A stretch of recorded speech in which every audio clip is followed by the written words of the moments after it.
எல்லாரும் ஒன்று சேர்ந்து ஒருமனப்பட்டு தேவனை ஆராதிக்க துதிக்க கத்தந்த நல்ல வாய்ப்புகளுக்காக நான் தேவனை துதிக்கிறேன். இது குட் ஃப்ரைடே, நல்ல வெள்ளி. அல்லேலூயா. இயேசு நமக்காக பாடுகள் பட்டு சிலுவை சுமந்து ஆவியிலே அன்றே உயிர்ப்பிக்கப்பட்ட ஒரு நல்ல நாள். அதை நாம் நினைவு கூறும்படியாக கடந்து வந்திருக்கிறோம். பார்க்கும்போது இது சிலுவை மரணத்தை கர்த்தர் மனப்பூர்வமாக ஏற்றுக்கொண்ட ஒரு நாள். பழியெல்லாம் தன்மேல் சுமந்து கொண்டு பாவ சாபத்தினை முடிவுக்கு கொண்டு வந்த ஒரு நாள். பிதாவானவர் தன்னுடைய ஒரே பேரான குமாரனை இந்த உலகத்தில் கிருபாதர பலியாக ஒப்பு கொடுக்கப்பட்ட ஒரு நாள். வேதம் சொல்லுகிறது, சிலுவை பற்றிய உபதேசம் கெட்டு போகிறவர்களுக்கு பைத்தியம், ஆனால் நமக்கு அது ஒரு நல்ல தேவ பலனாய் காணப்படுகிறது.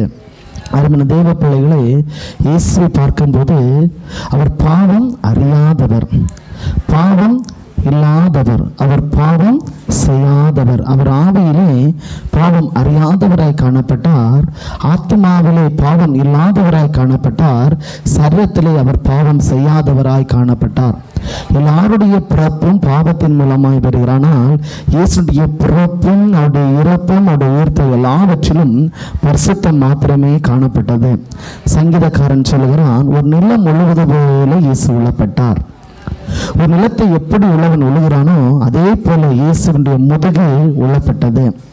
இயேசு பாடு மரணங்களை அனுபவிக்கிற வேளையில அவரை சுற்றிலும் கிட்டத்தட்ட 600 போர் சேவர்கள் காணப்பட்டார்கள்.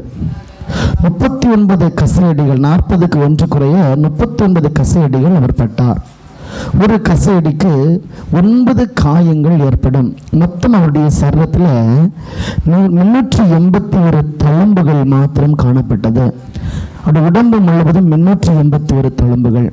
அவருடைய முதுகில் மாத்திரம் 150 ஆழமான காயங்கள். அவருடைய சரீரம் முழுவதும்